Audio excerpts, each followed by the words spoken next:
За самцхан уу хүндэт үзэгчтэй. Тэгэхээр хэдүүлээ өнөөдөр ревюг хийцгээе. Зах зээлийн ревю хийгээгүй нэлээд удажлаа. Тэгэхээр өнөөдөр хэдүүлээ чарттайгаа ажиллаад гол тикүүдээ хараад үзье те. Ямар хөө байдалтай вэ? Тэгэхээр чартны хэмжээнд хэдүүлээ нэлээд их ажил хийх байх өнөөдөр. Би одоогийн байдлаар ямар нэгэн чартны бэлтгэл бол байхгүйгаа. Тэгэхээр хэдүүлээ чартныхаа бэлтгэлийг хийгээд, тэмдэглэлүүдээ хийгээд тэгээд түүнийхээ үүднээс хэдүүлээ юу яа тийм ээ. Ерхий хүлээлтүүдээ гаргаад явчих. За тэгэхээр тэрийг хийхээс өмнө ганц хоёр зарлал хийя тийм ээ. Нэгдүгээр таад маань энэ арилжааны сэтгэл зүгээд өнгөө сургалт явагдаж байгаа тийм манай YouTube channel дээр эхний энэ 3 хичээлийг таад бүгд үзсэн байгаа бах таалагдсан байгаа бах гэж найдаж байна. Ерөөдөө нэлээд хэмжээний цаг зарцуулж энэ видеонуудыг хийсэн, нэлээд хичээж хийсэн. Тэгээд таад хэрэг болж байгаа гэж найдаж байна. Тэгээд за хамгийн сүүлд бол CVP арилжааны бүх стапуудыг татаж авах боломжтойгоор бол ингэж хийгээд өгсөн байгаа тийм. Тэгэхээр таад маань тухайн видео руугаа шилжээд description дотор байгаа энэ тийм CVP арилжааны стап татаж авах гэдэг энэ манай Discord сервер рүү шилжээд ерөнхийдөө татаад авах боломжтой байгаа шүү. Окей. Бүх manipulation setup-уудыг ерөнхийдөө бид нэртэй CVP trader-ууд арилжаа хийхдээ зөвхөн manipulation дээр хийдэг. Тэр manipulation-ийн setup-уудыг ерөнхийдөө тухайн файлаар бол татаад авах боломжтой байгаа шүү. Окей. Ерөнхийдөө бид нар яаж арилж хийдэг вэ гэдэг тухай таад маань сонирхож байгаа бол ингээд энэ зүйлийг татаад авах боломжтой байна. За тэгээд Discord channel дээр бас хийдэг өөрчлөлтүүд орсон байгаа гэдгийг таад маань анзаарсан баг тий. General дээр байгаа хүмүүсийн хэмжээнд манай Discord нэлийн хов хоосон харагдчихсан. Одоогийн байдлаар бол өөрчлөлтүүд оруулж ирээд ихэнх өрөөнүүдийг бол нээсэн те ихэнх одоо бүх хэлсэлтүүдийн өрөөнүүдийг нээсэн. Тэгээд таад манай community дотор ямархуу амьдрал өрнөж байгааг одоо харах боломжтой болсон те. За тэгээд 9 дугаар эсэлтийн бүртгэл маань ерөөхдөө бол дуусчихсан. Тэгээд өчигдөр бид нар анхныхаа уулзалтаа хийгээд сайхан танилцж аваад нэлээд сайхан юм ярилцаад тэгээд ерөөхдөө сургалтаа бол эхлүүлсэн байгаа шүү. Тэгэхээр одоогийн байдлаар бол нэг 15 16 сурагчтай байна. 2 дугаар группийн хэмжээнд дахиад 5 хүний зай байгаа шүү. Окей. Тэгэхээр бүртгүүлэх сонирхолтой хүмүүс байвал хамгийн сүүлийн 1-7 хоногийн зай байгаа шүү. 5 хүний бол зай байгаа шүү. Окей. Бүртгүүлэх боломжтой сонирхолтой байгаа хүмүүс маань тухайн энэ 7 хоногийг ашиглаад тий. Өнөөдрийн тий 6 сарын 30-наас 7 сарын 6 хүртэл энэ 7 хоногийг ашиглаад бүртгүүлээд ороод ирэх хүмүүс байвал ороод ирцгээгээрээ түүний дараа бол ерөөдөө бол амжихгүй. Окей. За тэгээ хэдүүлээ чарт руу ороод явчих. За тэгэхээр хэдүүлээ зах зээлээ харъя те юу болж байгааг харъя. Тэгээд хамгийн түрүүнд хэдүүлээ доллар гэдэг тигрээс эхлэе те. Долларын хэмжээнд та хэд миний ярьж байгаа юм бол ихэнх хүмүүс бол мэдж байгаа те. Миний хувьд бол доллар индекс гэдэг зүйл маань official ticker-ийн хэмжээнд бол ICE бирж дээр арилжаалагддаг. ICE биржээр арилжаалагддаг. DX гэдэг нэртэй ticker байгаа те. Энэ бол official ticker. Энэ бол Forex ямар нэгэн тийм юу бол биш те. DXY бол биш. Энэ бол DX гэдэг ticker ICE бирж дээр арилжаалагддаг. Тэгээд энэ ICE бирж дээр хэдүүлээ харах юм бол ICE бирж дээр gap-тай байгаа бид нар. Тэгээд тухайн gap дээр зөндөө бүжиглсэн. Тэгээд дээшээ бол ойлтол хийсэн. Тэгээд ерөөхдөө бол одоогийн байдлаар бол доош явж байна те. Тэгээд миний хувьд бол доллар индексийн хэмжээнд 100 гэдэг price. 100 гэдэг price миний хувьд бол gold middle төрлийн price тийм ээ. Gold middle төрлийн price. Дундаж үнцэн гэсэн үг те. Ерөөхдөө долларын хэмжээнд алтан дундаж гэх юм уу те. Тэгэхээр энэ алтан дундажийнхаа яг одоогийн байдлаар алтан дундажийнхаа доор орж ирж байна. Тэгэхээр долларын хүч алдагдж байгаа хэдүүлээ бол энэ дээр бол харж байгаа те. Тэгэхээр энэ доош явж байгаа энэ хөдөлгөөн маань бүр шууд ингээд доош явж байгаа болов гэж би харахгүй юм шүү guys. Окей. Шууд ингээд төгсөлгүй ингээд доош яваад байна гэж би бол бодохгүй байна. Яг одоогийн байдлаар бид нар юу харж байгаа вэ гэхээр энийг хэдүүлээ харъя. Доллар индексийн ерхий тренд чинь ингээд явж байгааг бид мэдж байгаа те. Энд чинь юм low to байгаа, юм тренд явж байгаа шүү. Тэгээд энэ эсрэг тал руу үүсэж байгаа энэ dow theory шүү дээ. Энэ dow theory чинь ерөнхий энэ түлхүүр wave нь дотроо яваад байгаа байхгүй.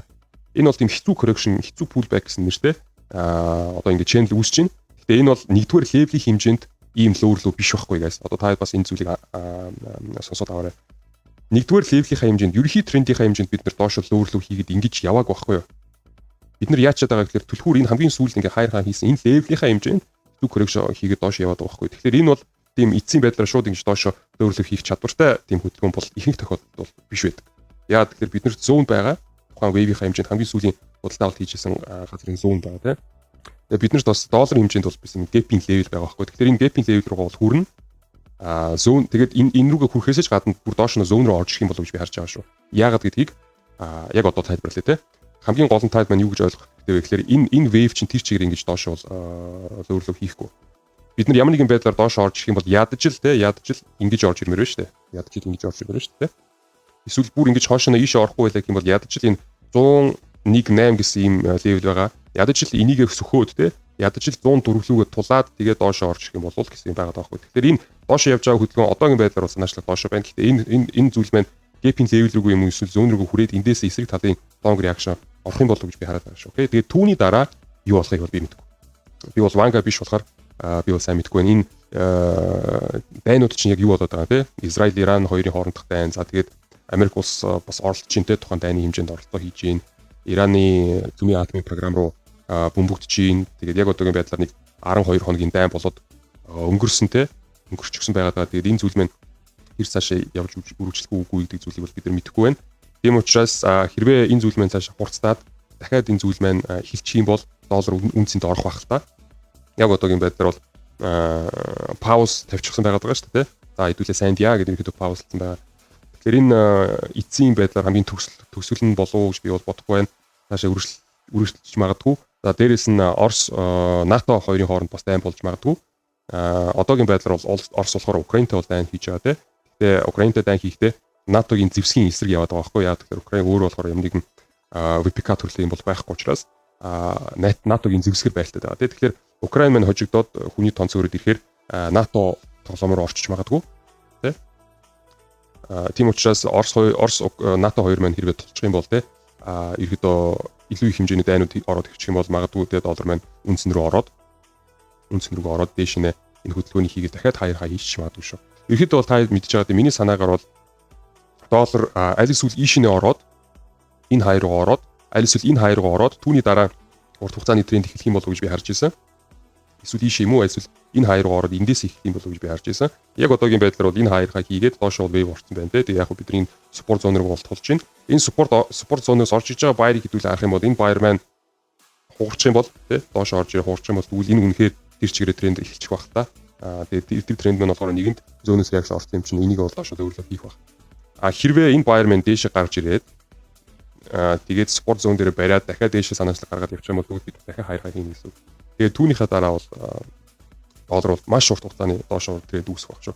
Тийм хурдан бодоошоо орж ирчихгүй. Урт хугацааны трендээр орж ирж шүү. Маш урт хугацааны хэдэн жил бараг 30-аад 31 42 он хүртэл явж магадгүй шүү. Нэлээд урт хугацаа. Тэгээд доллар бол мэдээж устдахгүй л бүр 0 бол болохгүй. Ямар ч хэлсэн бол нэг ямар ч хэлсэн л энэ 89-ийн доор бол орж ирэх гэсэн байна. 89-ийн доор. Тэр урт хугацаагаар бол нэг иймэрхүү байдалтай байгаа шүү. Тийм миний бодлоор. Одоогийн байдлаар бол санаачлаг доош байгаа. Таад нь харуул те хамгийн сүүлийн контракт энэ чи бол нээгдсэн. Энэ чи нээгдэхдээ resist zone-уд байсан те. Би бол тухайн үед ярьжсэн. Тухайн контрактын цөмийг хаашаа гаралтай байх гэдгүүлээ харьяа гэсэн те. Гаралт бол доошо болсон те. Түүний дараа бол яг би бол ревю хийгээгүй бараг 1 сар болж байгаа. 2 сар болж байгаа ч юм мэдгүй нэлээд ревю хийгээгүй утсан байна. Тухайн энэ зүйлийнхаа гаралтыг хэдүүлээ харъя гэж хэлсэн. Гаралт нь болохоор яасан те. Баяр тал руу бол гарч чадаагүй. Баярын ликвидити байсан те. Энэ ликвидити рүү гараагүй байруулаад доошо бол гаралтай байсан учраас тухайн контракт маань ингээд доошо явсан байгаа. За тэгээ явсаар яг одоогийн байдлаар шинэ контракт хийчихсэн байна. Би бол тухайн газрыг бол 6 сарын 9-өөс эхэлсэн болов уу гэж хараад байгаа. Нэг өдрөөс тийм ээ. 6 сарын 9-өөс одоо харах юм бол бас л доошо гаралттай байна. Дахиад яасан левел үүссэн те. Левелийнхаа хэмжээнд бид дахиад манипуляшн хийгээд дахиад доошо хугаралттай байгаа. Яг одоогийн байдлаар доошо байгаа шүү guys. Окей. Тэгээ доошо явахдаа бол мэдээж энэ гэп руу хүрнэ. Тэгээд гэпийнхаа байдлаасаа шууд өсөрж орж ирэх юм уу эсвэл доошно дахиад сайхан зүүн рүү орж ирэх юм уугүй юм гэдэг зүйл хэдүүлээ харъя тийм ээ. Нэгэн талд контракт шинээр нэгдээд доошно санаачлалтай байгаа учраас миний бодлоор энэ еврога зүүн рүү орж ирэх юм болов уу гэж хармаар байна. За долларын хэмжээнд тиймэрхүү байна. Нилээн урт хугацааны ч юм ярьлаа. Наадахын өдрийн таврын хэмжээнд ганц хоёр зүйл ярьлаа. Тэгээ долларын хэмжээнд таад ойлгосон байгаа. Тэгээ евро гэдэг фикер маань доллар эсрэг тал руу байгаа гэдэг зүйлийг таад мэдж байгаа юм байна. За долларыг хитүүлээд дуусгах. Түүнийхээ дараа голдыг харъя. Голд маань угаасаа лонг трендтэй байгаа. Би бол бас нэг зүйлийг бол хэлсэн те. $3,000 үнцэнтэй байх нь бол би бол ерөөдөө нэг зүйлийг бодоод хэлсэн. Яг үндэ бол та нэг зүйлийг бодоод үзтээ. Биткойн яг одоогийн байдлаар $107,000 те. $110,000 биткойн. $110,000. Тэгэхэд биткойн гэдэг чинь зүгээр л яг уу нэг тийм материал гэдэг зүйл биш те. $100,000. Биткойны үнц нь тэгэд голд гэдэг алтны те тэр одоо металлын үнц нь $3,000 те. Тухайн үед $3,000 байх үед нь би бол хэлжсэн. $3,000. Энэ хоёрын хоорондох дүрг таад харлаа. Арай л дэндүү том зөрөө те. Тэгэхэд голд гэдэг зүйл чинь өөрөө бол амар хүчтэй зүйл шүү дээ. Хүн төрөлхтний баг ихний одоо тэр зүгээр нэг баг санагчин байх үеэс нь хойш гэж одоо баг хэлж болно. Голд гэдэг зүйл байнга л яг жинхэнэ мөнгө гэж тооцох гэж явж ийсэн. Бүх дайны үеүүдээр те бүх одоо хүн төрөлхтөн чинь баг 100 жил болгоно дайн хийгээд байгаа шүү дээ. Ерөнхийдөө бол хийгээд байгаа. Яг бодоод те түүх гэдэг зүйлийг хараад үзэх юм бол 100 жил толонд л хүмүүс дайн хийгээд байгаа байхгүй юу? Яг хүний амьдрал маань өөрөө 100 жилээс хитэрдэггүй ойролцоогоор хүн чинь 80 жил амьдраад байгаа шүү дээ. Тийм учраас биднэрт одоо дайн болгон гэдэг зүйл маань шин юм шиг санагддаг. Яг үндэ хүн төрөлхтний хэмжээнд бол 100 жил болгоно дайн болоод байгаа байхгүй. Байнга л болдог зүйл байхгүй. Яг бидний хувьд бол энэ бол зүгээр байдгийн зүйл байх хэрэгтэй байтал яг хүн өөрөө 80 жил амьдрдаг гэдэг утгаар л одоо тийм шин юм шиг харагддаг, мэдрэгддэг. Тэгээд дайн гэдэг зүйл бол байнга л болдог. Тэгээд бүх дайнуудын үеэр голд гэдэг зүйл угаасаа үнцэнэ байдаг зүйл байсан те. Голдын эсрэг бусад бүх юмтэй яг дайны үеэр ундаг байсан бол голд яг үнцэнэ бол барьдаг л байсан байхгүй. Бүх тэр дайнуудын үеэр. Тэр яг одоо бас нэг тийм шилжилтийн үе болж байна. Яг одоо бас нэг дайн болж байгаа. Тэгээд одоогийн байгаа activity үнцнийг харах юм бол биткойн $100,000 байхад голд $3,000 энэ хоёрын хоорондох дүүрэг бол амар том байгаа байхгүй. Тэгэхээр би бол голдыг ерөнхий байдлаар бол том трендээр бол мэдээж лонг байгаа гэдэг зүйлийг бол хармаар нь та хэд ч гэсэн ягаад лонг байгааг ойлгож байгаа хэрэгтэй. Логикийн үднээс голд чинь айгүй хямдхан байна шүү дээ. Биткойн харьцуулах юм бол эцсийн байдлаар биткойныг голдтой холбоод энэ хоёрын харилцаа холбооны үднээс экономик систем гараад ирэх юм бол их зүгээр л байна л да миний хувьд бол. Яа тэгэхээр Fortune Bretton Woods-ийн систем чинь долларыг бид нэр голдтой холбоод явж ирсэн. Тэгээд сүүлдээ яг доллар маань голдоос салаад нефт буюу ойлтой холбогдсон тийм. Тэгээ одоогийн байдлаар бол биткойн гэдэг зүйлийг бид нар харж байна. Биткойн бол долларыг орлуулах ёстой зүйлийн нэг нь байгаа тийм. Тэгээд биткойн гэдэг голд гэдэг хоёр зүйл чинь хоорондоо холбогдох юм бол айгүй зүгээр байна. Да ерөөдөө логик үгнээс. Тийм учраас голд бол би бол нэг амар үнцнээ алдах юм болоо гэж хармааргүй байна. Явах юм болоо гэж хармаар байна тийм. Тэгээд хэдүүл яг одоогийн байдлаар чарт гэдэг зүйлийг харах юм бол ерөнхий том зүрэг тэгэл одоо логикийн үгнээс гэж ярихгүй. Зөвхөн чарт гэдэг зүйлийг харах юм бол бас тренд бол дээш байгаа. Хамгийн сүүлийн wave бол доошоо орсон. Энд чинь бол seller class бол level-үүд байсан. Эхний level бол яг single manipulation өгсөн гэхдээ reaction ороогүй. Цааш нь бол орж ирээд энэ level-ийг авсны дараа бол ийм seller бол орж ирснийг бид харж байна те. Тэгэхээр 7 өдрийн time frame-ийн хүрээнд бид нар одоо яг юу байгаа вэ? Яг одоо энэ зүйлийг хараарай те. Ерөнхий төр зургийг хэдүүлээд зуръя. Ерөнхийд бол дээш байгаа те. Дээш байгаа гэхдээ энэ чинь бол яасан бэ гэхээр ийм хоёр level үүсгэсэн те. Иймэрхүү байдлаар хоёр level биш иймэрхүү байдлаар үүсэхгүй юм байна. Ингэж орж ирээд ингэж sorry. Та энэ модулийг хараарай цаа ингэж үүсгэчихэд тэгээ эндээсээ барьж аваад энэ хоёрыг авсан байгаа байхгүй. Энэ хоёрыг авахдаа хажуугаар нь бас яатсан байгаа вэ гэхээр buyer class бас level үүсгэчихсэн байгаа байхгүй. Хоёр level. Тэгээ эсрэг талын хөдөлгөөн орохдоо buyer-ийнхаа ихний support руу орчихсон байгаа байхгүй. Тэгэхээр эндээс бид нар шүү дээ энэ гадраас хамгийн түрүүнд бид нар ерхий тренд дээшээ байгаа гэдэг утгаар хамгийн түрүүнд эндээс бид нар лонг хүлээлттэй баймаар байна. Яагаад тэгэхээр энэ buyer чинь энэ яваад байгаа buyer чинь энэ buyer-ийн хэсэг баггүй. Ерхий трендийн хэсэг яваад байгаа баггүй. Одоо санаачлага яваад шүү дээ buyer-ийн санаачлага. Тэгэхээр эндээс хамгийн түрүүнд бид нар buyer-ийн реакшнтай баймаар байна. Хэрвээ энэ реакшн маань доош хуурчих юм бол тэгээд ялангуяа түүний дараа энэ чинь айгу мяа buyer харагдаад ирэх юм бол тэгвэл яг түүнийхээ дараа ямар нэгэн байдлаар шорт хармаар байна л да. Энэ рүүгээ ингэж гарч ийн энэ левел рүүгээ. Тэр хүртэл бол зөндөө юм болох ёстой гэдэг зүйлийг та хэд ойлгосон те. Ерөнхийдөө хамгийн түрүүнд эндээс орж иж байгаа баярыг хармаар байна. Эндээс орж иж байгаа баярыг эндээс. Түүний дараа эндээс хэрвээ орж иж байгаа баяр маань сууд байх юм бол эндээс хэрэг хэмжээний баяр орж иж бид хармаар байгаа байхгүй. Энэ зөөвний талаас. Тэгжиж энэ хоёр ч мяа явж бид нар арай жоохон доош хармаар байгаа байхгүй. Тийм учраас тэр хүртэл айгу хол байна. Одоогийн байдлаар бол би бол голдон дээр цэвэр лонг л хармаар байна. Okay guys. Яагаад би тэгж хэлж байгаа вэ? Одоо эндээс орж иж байгаа баяр маань энэ рүүгээ тулчих магадгүй байхгүй. Одоо энэ чинь баяр талаас ийм resist үүсэж seller маань тогтсон байгаа байхгүй. Тэгэхээр энэ чинь болохоор resist үүссэн байгаа байхгүй.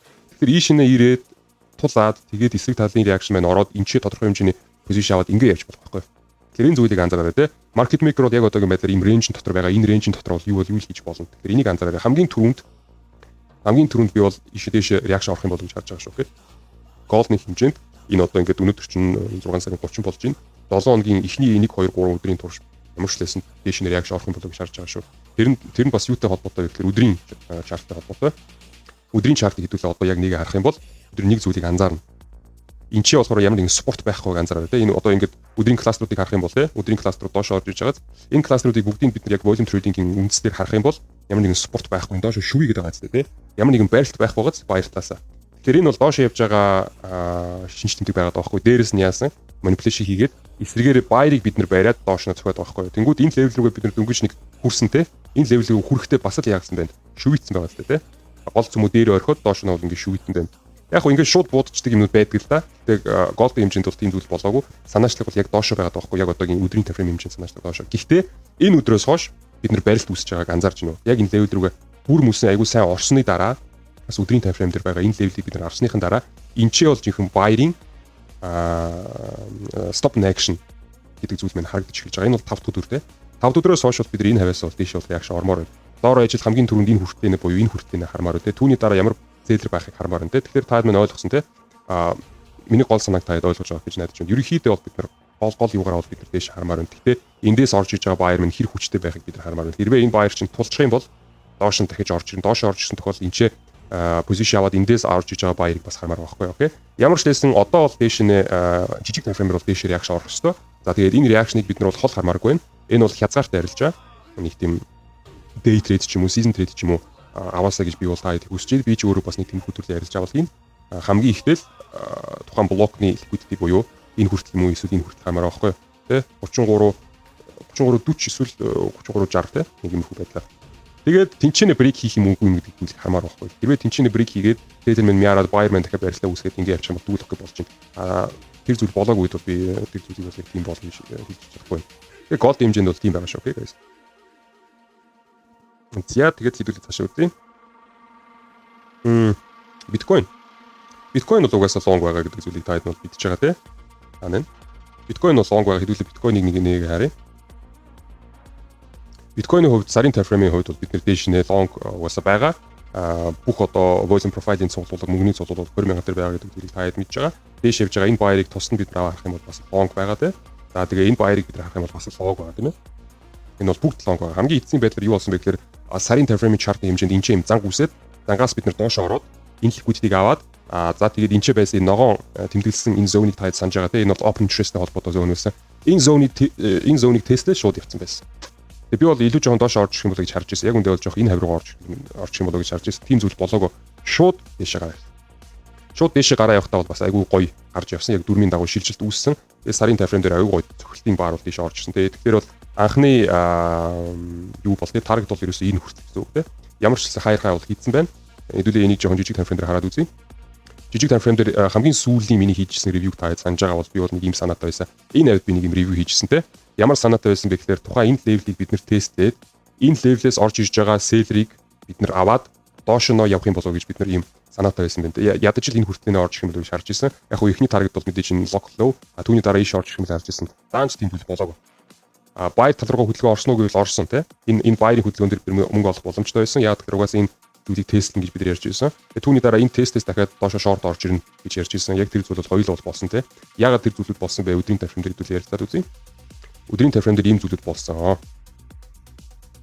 Энэ зүйлийг дүүсгэж байна. За өдрийн таймфрейм дээр энэ авид нэг юм ревю хийжсэн те. Тэгэхээр миний санаа юу байсан бэ гэхээр энэ зүйлийг бид нар аваад те энд байгаа энэ блокныхоо liquidity-г бид нар аваад ерөнхийн энэ цагаан левелийг тестлээд тэгээ доош орж ирэх мөлий гэж санаатай байсан те. Тэгэхээр үнэхээр л дээш орж ирсэн. Энэ байр талаасаа бол бидний арилжаануудыг хийх боломжтой байсан те. Эндээс энэ хүртэл лонг авах боломжтой байсан. Ийш дээш явж ирсэн энэ хөдөлгөөн дээр бас лонг авч болохоор байсан те. Энэ шортыг авч болохоор байсан. Тэгээд бүр илүү доош орж ирлээ гэж харж ирсэн үгүй. Ерөөсөө тэгж орж ирээгүй. Дээш аягүй хүчтэй. Фактор бол байр орж ирсэн. Өдрийн таймфрейм дээр орж ирсэн. 7 хоногийн таймфрейм дээр ч аягүй хүчтэй байр бол орж ирсэн те. Энэ дээр. Тэгэхээр түүний дараа бол ингээд manipulation сигнал орсон тохиолдолд бид нар бол хайр хаа хийх хэрэгтэй байхгүй. Тэгэхээр энэ хайр хаа хийж байгаа байдлыг хэдүүл арах юм бол бас айгүй зүг хийсэн. Надад бол айгүй таалагдсан. Тэгээд биткойныг цаашаа лонг харнаа, би лав харна, цаашаа лонг харна. Би бол ерөөсөө шорт бодохгүй байгаа. Тэгэхээр дээш явж байгаа энэ байрыг хэдүүл арах юм бол энэ бол өдрийн чарт үү. Өдрийн чартн дээр дээшээ гарч байгаа байрыг та харах юм бол маш чанартай, маш гоё байр явж байгааг та харж байна те. Зохилтын бааруудаар. Тэгэхээр Discord дээр би нэг юм пост оруулсан. Энэ үед те энэ зүйл болж байгаа үед би нэг юм пост оруулж ирсэн. Энэ бол айгүй хүчтэй байрын шинжлэх мэдгүй байсан гэдэг би хэд оруулсан те. Хэдүүлээ санаа. За энэ үнтэй 5 сарын 22-нд оруулсан пост те. Энэ бол ерөөхдөө айгүй хүчтэй байрын шинжлэх мэдгүй шүү. Цаа чи явна шүү гэж ерөөхдөө ярьжсэн те. Яа тэгэхээр ингэж зохилтоор явж байгаа тохиолдолд заавал явдаг байхгүй. Гэхдээ шууд явна гэсэн үг биш те. Шууд явна гэсэн үг биш. Чин flat үүсгээд formруулах хэрэгтэй шүү дээ хүмүүсийг. Тэхүүдийг нь хамгаах хэрэгтэй, stop loss-уудыг нь зохих хэрэгтэй. Тэгэхээр бид нар энэ чинь юу харж байгаа вэ гэхээр бид нар 7 хоногийн level үүснийг бид нар харж байна те. 7 хоногийн level-ийнхаа хэмжээнд бид нар manipulation хийсэн. Нөгөө нэг миний яриад байгаа барилт чинь үүсээд тэгээд дээшнээ зохилтын байр бол орж ирсэн. Түүнээс хойш бол угаасаа энэ хөдөлгөөн маань цаашаа одоо бол хайр хаа хийх хэрэгтэй гэж би харж байгаа. Гэхдээ хайр хаа хийхдээ guys. Хайр хаа хийхдээ та хэд нэг зүйлийг одоо анзаараарай. Биткойн дээр ярилцж байгаа хүмүүсийн энэ зүйлийг анзаараарай. Эсрэг тал руугаа өдрийн таймфрейм дээр ямар ч байсан мяч гэсэн хамаагүй гэхдээ дав төр бол үүссэн шүү. Дав төр бол үүссэн тэгээд селлер талын зон байгаа шүү. Тэгэхээр энэ селлерийнхаа таймфреймийнхаа зоноос бид нар яг шоороод наад захын энэ стоп лоссуудыг аваад тэгээд явж болно шүү гэдэг зүйлийг анзаараарай. Энэ дээр тулгаад хайрын лонг хийчих юм бол мэдээж эсрэг тал руугаа цохиулна шүү дээ. Тийм учраас хэрвээ биткойн дээр арилжаа хийж байгаа бол заавал liquidity авагдсны дараа орхон зүйтэй байгаа шүү. Окей guys. Тэгэхээр энэ дээр бол фомороод донг ороод юу яачихва? Занганд орчихвоо, тийм ээ. Тэгэхээр миний хувьд бол энэ бол баярын хүч бол харагдаж байгаа. Гэхдээ энэ баяр маань яаж явах вэ гэдэг чинь дараагийн асуудал, тийм ээ. Энэ зүйлийг манай сургалтын дээр бол заадаг. Яаж энэ дээр яг төв арилжаа хийх ёстой зааж өгдөг. Хэрвээ та сонирхолтой байгаа бол тухайн одоо дүр төрийн хэмжээнд яаж арилжаа хийхийг сурах сонирхолтой байгаа бол манай сургалт бол та хэдийн хэмжээнд бол нээлттэй байгаа шүү. Окей. Нэг удаа дахиад сануулж энэ 7 хоногийн турш дахиад бүртгүүлэх эсэлтийн хүмүүс маань байвал амжуулаад бүртгүүлээрэй. Дараагийн 10 дугаар эсэлтийн бүртгэл маань 8 сард эхэлнэ шүү заяа. 8 сар. Тэгэхээр та хэд мэн дураараа болж болно те. Одоо ч бүртгүүлчих болно амжуулаад эсвэл 8 сард бүртгүүлчих болно те. Яа тэгэхээр биткойн хэмжээнд миний гол санааг ойлгосон те guys. Ойлгосон байгаа. Нэг цааш үтлээ. За Nasdaq guys. Тэгэхээр Nasdaq-ийн үүднээс бид нар юу харж байгаа вэ? Одоо энэ тухайн чартн дээр болсон үйл явдлыг бид хаягт харуулъя. Мэдээж тренд бол биш байна тийм ээ. Хамгийн сүүлд бид нар 22 оны crisis үеэр бол доош орж ирсэн. Энд чи position цуглуулсан дээшээ гараа явсан. Дээшээ гараа явахдаа нэлээд гоё брейк хийсэн те. Брейк all time high-ха брейк хийснийхаа дараа бид нар юу хийсэн? Хэдүүлээ харъя те. За ингээд ямар ч байсан брейк high-ха явал хийсэн. Түүнийхээ дараа level үүсгэсэн. Дээшээ гараад дахиад level үүсгэсэн. Нөгөө нэг газараа дахиад тестсэн. Тэгээд дээшээ явсан. Түүнийхээ дараа яасан бэ гэхээр энэ ч занг үүсгээд энэ liquidity энэ ч байсан энэ liquidity-г бид нэр цэвэрлсэн. Тэгээд дээшээ дахиад high хийсэн. Тэгээ энэ зүйлийг чинь бид нар эцсийн байдлаар ингээд ийм трендээр холбоод ингээд дээшээ хаяхаа хийгээд яваад байгаа байхгүй. Тэгэхээр нэг зүйлийг санаарай. Nasdaq гэдэг чинь энэ бол хувьцаа тийм ээ. Хувьцаа гэдэг зүйлийг perpetual-аар авч болдог. Тэгээ perpetual буюу хугацаагүй контрактор авч болдог байгаа тийм. Хугацаагүй контракт. Хэрвээ futures-ийн зах зээл дээр бид нар нэг позишнийг дор ажил 3 сар байх боломжтой байгаа бол хувьцаа гэдэг зүйлийг бид нар аваад 10 жилч барьж болно, 20 жилч барьж болно, 30 жилч барьж болно тийм учраас Nasdaq төрлийн тикрүүд дээр хэрвээ хин нэгнийг бид нар shake out хийгээд зах зээлээс гарах хүсэлтэй байгаа бол заавал top time frame руу хандах хэрэгтэй байдаг байхгүй. Тэгэхээр энэ уналтан дээр өөрийнхөө Nasdaq-ийн буюу бусад тэр нөөник одоо Nasdaq дотор орж байгаа компани хувьцаануудыг хүмүүс хизээ зарах вэ гэхээр ийм хүчтэй хөдөлгөөн оруулж зардаг байхгүй. Тэрийг буцаагаад айгаад тий. Тэгэхээр мэдээж энэ хөдөлгөөн бол shake out болсон. Миний хувьд бол shake out болчихлоо. Хэрвээ дээшээ тэгж хүчтэй татаад тий дээшээ хүчтэй татаад seller талаас байсан одоо энэ юу вэ штэ. Би ч бол хувьдаа доош бол тухайн үед бол би доош short харж ирсэн. За энэ 7 өдрийн тайфрейм гарчлаа. За 7 өдрийн тайфрейм. Хэрвээ энэ хүчтэй ингэж дээшээ татаад seller талаас байсан бүх resistance зонуудыг break хийгээд тэгээд ингээд дахиад ингээд дээшээ яваагүй байсан бол яг бол би бол энэ хавьяасаа нэг short харах юм болоо гэж хармаар байсан. Гэтэл тийм зүйл болоогүй юм тийм ээ. Айгүй хүчтэй энэ зүйлийг дээш бол худалдаа авалт хийчихсэн. Бүх seller-ийн зонуудыг бүгдийг дахиад break хийчихсэн. Энэ seller талаас байсан resist бол юурээс ажиллаагүй дээшээ break хийчихсэн. Тэгэхээр санаачлаг уцаагаад long руу олсон. Тэгээ одоогийн байдлаар бол би уцаагаад long харж байна. Long харж байна тийм. Тэгэхээр би бол яг chart-н дээр байгаа юмыг л хараад яг л байгаагаар нь хэлээ явдаг. Манай системийн хэмжээнд хэрвээ доош зөөвөрлөө хийж байгаа бол эсрэг талын resist барих ёстой гэсэн дүн байдаг. Тухайн resist бариагүй буцаагаад дээшээ брейк хийгдсэн тохиолдолд манай системийн дагуу манай арга барилын дагуу бид нар буцаагаад ерхий трендийнхаа дагуу long харах ёстой байдаг. Тэгээд энэ зүйл маань л яг болчихлоо тийм. Миний хувьд бол гэхдээ энэ gap-ууд бол айгүй хэцүү байна. Gap-ууд ингээд нэг юм одоо юу гэх юм анхаарал сарнууд байхгүй. Шууд ингэж дээш орчихыг нь би бол төсөөлөг үлдээ. Ядаж л ойр хавийн гэпийг ядаж л энэ минийг хаагаад те ядаж л хуучин брейк хийсэн дэвлээ жоохон тестлж мэслээд жоохон ингэж мингээд явах юм болоо гэж харж ирсэн. Үнэхээр тийм зүйл болоогүй шууд явчлаа. Одоо тэг яа гэхтэй те хамгийн гол нь бас энэ зүйл маань ягаад Nasdaq тэр тэгдэг вэ гэхээр хамгийн гол нь одоо ингээд энэ том хөдөлгөөний хэмжээнд те хувьцаа барьж исэн хүмүүсийг бид нар гаргачлаа гэж бодъё. Айлгаад те ихэнх хүмүүс минь хувьцаагаа зарчлаа гэж бодъё. Тэгээ түүний дараа бол яг хувьцаа худалдаж авах бол энэ хавьд хувьцаа худалдаж авах хүмүүс айгүй цөөн байсан та. Хувьцаа худалдаж авах гэх юм бол ихэнх хүмүүс энэ дээр бол айсан байхгүй. Ягаад доошоо орж ирэх юм болов гэсэн хүлээлт бол байгаа байхгүй. Хувьцаа худалдаа авахчны хэмжээнд. Futures зах зээлийн худалдаа авахчны хэмжээнд бол энэ дээр бол урт хугацаагаар авах боломжгүй байхгүй guys. Futures зах зээлийн хэмжээнд. Futures зах зээлийн хэмжээнд хамгийн сүүлийн контракт маань ингээд дууссан байхгүй. Ингээд дуусч байгаа. Энэ хавьд худалдаа авалт хийжсэн хүмүүс маань бүгд position байхгүй байгаа. Яагаад тэгэхээр futures зах зээлийн хэмжээнд энэ чинь контракт дуусч байгаа бол чиний өөрийн чинь position автоматар хаагддаг байхгүй. Тийм учраас шинээр нээгж байгаа контракт маань энэчээ нээгдсэн байхгүй юу? Шинээр нээгдсэн контракт маань энэчээ нээгдсэн. Тэгээд тухайн контрактынхаа цөмөөс бид хаашаа гарах юм бэ гэдэг зүйлийг бид хармаар байсан. Би лав хармаар байсан. Тэгээд гаралт нь бол ялч үдээшэн guys. Ялч үдээшэн. Тийм учраас Nasdaq хэмжээнд бол би бол long гэж харж байгаа. Гэтэ одоо энэ зүйлийг таад маань хараарай те. Тухайн контрактын хэмжээнд бид нэр шинэ position цуглуулад яг үдээшээ бол гаралтаа хийгээ явчлаа. Гэтэ нэг зүйлийг анзаараа. Энэ дараалсан buyer-ууд шүү дээ. Энэ дараалсан buyer-ууд чинь ингээд дэшээ яваадах боломжгүй байхгүй юу? Үрд те үрд ингээд яваад боломжгүй. Ингээд яваад ингэж байхгүй те нэг баараар ингээд өдрө болгон тийш ингээд яваад ингэж байхгүй. Энэ зүйлийг та хэд ойлгож байгаа. Зах зээлд ямар нэгэн pullback-ууд энэ тэрэ бүгд ордог юм энэ бүхтүүд. Тэгэхээр би бол юу ч харж байгаа гэхээр би бол ингэмээр байна.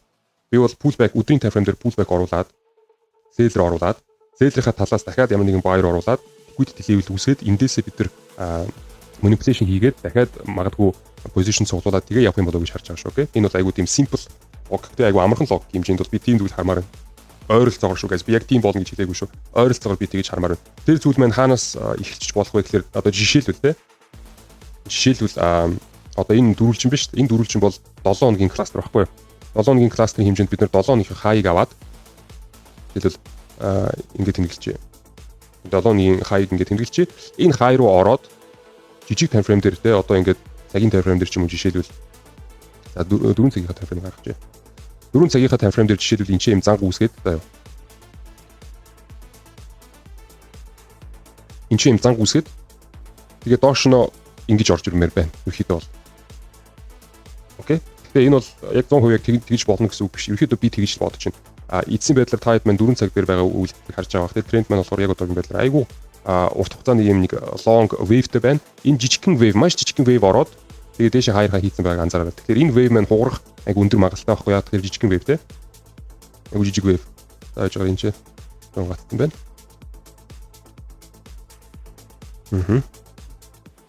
Тэгэхээр энэ жижиг wave-ийн хэмжээнд бид нэр liquidity цуглуулчмаар энэ ийшээ доошо. Энэ liquidity-г яаж цуглуулах вэ гэхээр мэдээж занг үүсгэх хэрэгтэй байна те. Занг үүсгээд buyer-уудыг ийш нь оруулаад тэгээд сүүлд нь цохимоор байна л та. Тэгээд түүний дараа энэ ч байгаа энэ liquidity-нүүдийг та хэд харж байна те. Тэгээ миний гол санаа юу байгаа вэ гэхээр энэ дээш явж байгаа энэ дээр ийшээ орж ирээд тэгээ энэ liquidity-нүүдийг аваад тэгээд бүр ингэж авчиж болно. Тэгээ энэ бүх хинлээвүүдийг бүгдийг авчиж болж байна. Ингээ авчиж болж байна. Түүний дараа нэг buyer reaction орох байх тийм ээ. Тэгээд энэ дээр manipulation хийгээд явах юм уу? Аль эсвэл шууд явах юм уу гэдэг зүйл байгаа байхгүй. Manipulation хийхдээ дахиад position цуглуулчих болж байна. Шууд явахдаа яг уу бас шууд ингээ өсөрчихгүй байх дахиад жоохон position цуглуулаад тэгээ явж болж байна. Иймэрхүү төрлийн том дүр зурагтай байгаа байхгүй. Яг тэгэхээр миний хувьд бол энэ бол гаралт. Миний хувьд бол энэ бол position авалт. Миний хувьд бол энэ бол трендинг гаралт байхгүй. Тэгэхээр бид нар буцаагаад энийг тестэд энэ газараа тестэд энэ хавийнхаа manipulation-уудыг юм хийгээд шинээр дахиад position цуглуулаад тэгээ явах юм болов гэж харж байгаа шүү. Миний хувьд бол би бол Nasdaq дээр long trendтэй баймаар байна. Хизээ short болох вэ гэхээр доош орж ирээд эндээс орж иж байгаа buyer маань хаяр хай хийж чадахгүй доош нь хураад ороод гэх юм бол тэгвэл би short хармаар байна. Тэр хүртэл бол нэлээд удахаар байгааз. Тийм учраас ерөнхийдөө бол дараагийн ревюнууд дээр ч гэсэн би нэг л юмыг татаж хэлнэ. Миний хувьд бол энэ бол long те. Бусад ярьжсэн тикрүүдийг те долларын хэмжээнд би ярьсан, голдын хэмжээнд би ярьсан, биткойны хэмжээнд би ярьсан, том дүр зургаар эдгээр чинь бүгдээрээ тодорхой хэмжээний зүгчтэй байсан те. Тэр миний ярьжсэн зүгчгүүд хугарахын тулд нэлээд их юм болох хэрэгтэй байхгүй. Тэгэхээр ойрын хугацаанд бол миний хувьд бол бүх тэр тикрүүдийн санаачлаг бол яг миний хэлсний дагуу байгаа. Тэгээд хугарах бол арай л болоогүй. Хугарахын тулд бид нэр ядаж л нэг сар марын хэмжээтэй юм харахгүй бол нэлээд бага байна тийм ээ. Яг ухтаа. За яг энэ зүйлийг энэ хай ингээд тэмдэглэж л тээ. 7 оны левелийн шар өнгөөр ингээд тэмдэглэж байна. За Nasdaq дээр миний гол санааг ойлгосон байгаа гэж бодож байна. Би та хэдийг цаашаа хэдүүлэх хөтлөе тээ. Цаашаа бид хамгийн сүүлийн тикер хэмжээнд oil гэдэг зүйлийг ярьдаг. Oil бол айгүй бас айгүй том дур яригдэн шүү гэсэн одоо. Одоо бол нэлээд том юм ярина. Наад захын нэг жижиг сажиг юмнуудыг бол хэдүүлээ oil дээр үл ярих боломжгүй байгаа. Тэгэхээр oil дээр юу байгаа гэхээр айгүй том тренд байгаа те. Энэ хавьд ингээд явж ирсэн бүр ингээд доош татаад те 0 мод руугаа ороод sorry. Энэ хавь руугаа ингээд 0 руугаа ороод те 0 хавь руугаа нэг орсон доо. Түүний дараа ингээд жоохон дэше яваад тэгээ нэг ийм тренд үүснэ байгаа байхгүй юу? Oil дээр. Oil дээр нэг хэмжээ ингээд нэг блокуд байгаа. Сарын time frame хэмжээнд. Тэгээд сүүлийн level бол энэ хавьд байсан. Тэгээд хэрвээ та хэд одоо манай YouTube channel-ыг дагаж явж байгаа нэлээд урт хугацаагаар дагаж явж байгаа бол би нэг юм хэлчихсэн те. Миний хувьд бол хардаа энэ газар дээр buyer байгаа харагдаад байгаа байхгүй.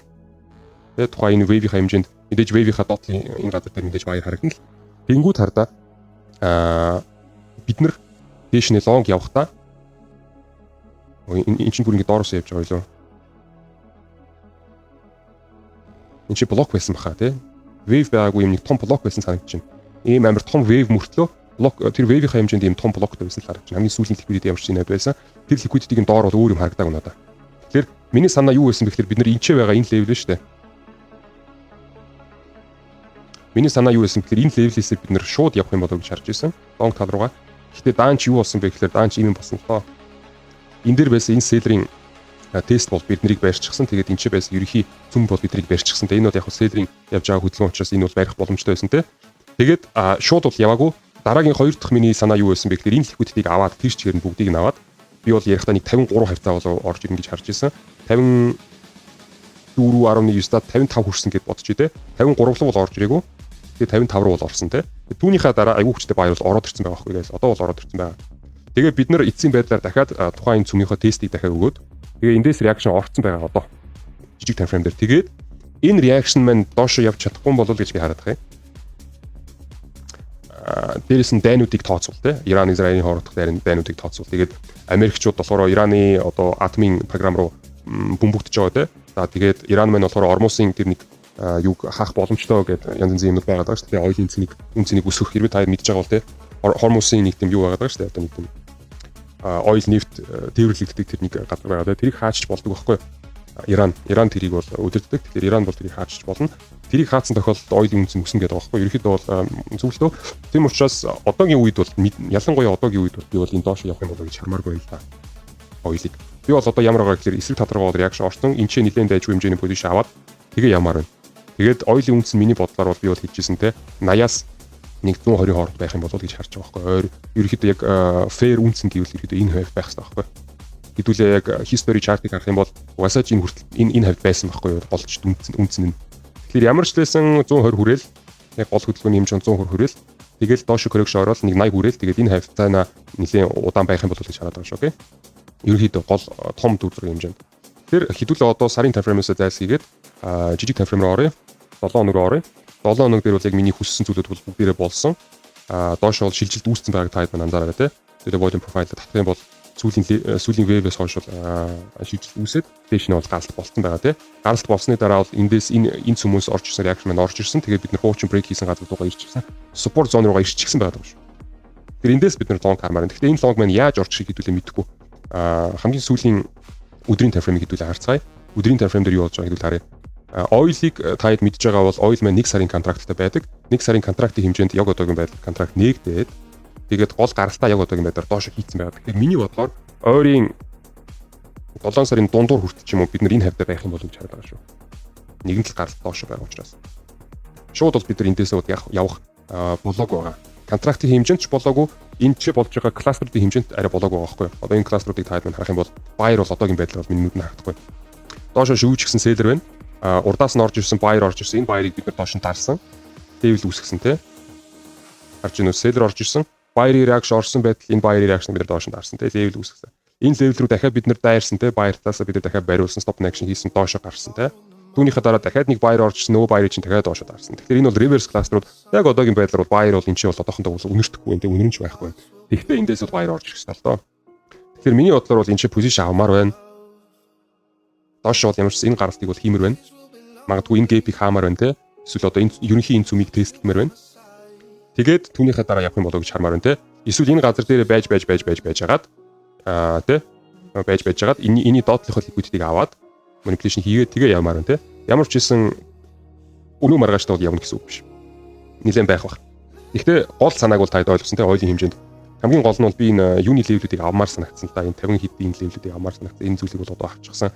Тэгээ нэгэнт баяр ороод ирсэн байгаа учраас том зургаараа бол дээшээ бол long хармаар байна guys. Тэгээ энэ өдрийн chart арай бэлэн биш байна. Зя тийм байна. Тэгэхэд хэдүүлээ chart-уудаа харлаа сайхан ярилцлаа. Гол зүйлүүдийг бол таад ойлгосон байгаа гэж найдаж чинь арилжаанд ашиглаад явж болно. За тэгээд манай community гишүүн болоод те манай энэ арга барилын тухай дэлгэнгүй мэдээллийг аваад те суралцах хүмүүс мань байвал манай community бол сургалт явуулдаг те манайх нь болохоор CVP volume trade сургалтын хүмүүс байгаа те volume trading сургалтын хүмүүс байгаа. Тэгээд яг одоогийн байдлаар бол 9 дугаар эсэлт маань бол эхэлсэн байгаа. Таад маань анзаарсан бол те 9 дугаар эсэлтийн сургалт маань эхэлсэн байгаа. Одоогийн байдлаар 15 хүнтэй 2 дугаар группийн хэмжээнд дахиад 5 хүний зай байгаа шүү.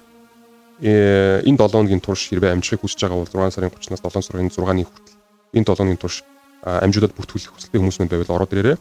Үд хаалга бол нээлттэй тийм ээ. За тэгээд дараагийн эсэлт маань 10 дугаар эсэлт маань хизээ эхлэх вэ гэхээр бүртгэл нь бол ямар ч байсан 8 сард эхлэх шүү заяа. Одоо энэ 7 сар маань дуусаад 8 сард бол бүртгэл нь эхэлнэ. Сургалт нь өөрөө болохоор 9 сарын дундуур эхлэх юм байгаа шүү. Окей. Тэгэхээр дараагийн эсэлтэн дээр оролцох хүмүүс маань байвал эртнээс бодоод тэгээд бэлдээд байж байгаарэ 8 сард 10 дугаар эсэлтийн бүртгэлийг бол зарлах юм байгаа шүү. Окей. За ингээд та амжилт хүсье guys. Тэгээд дараагийн видео хүртэл баярлалаа.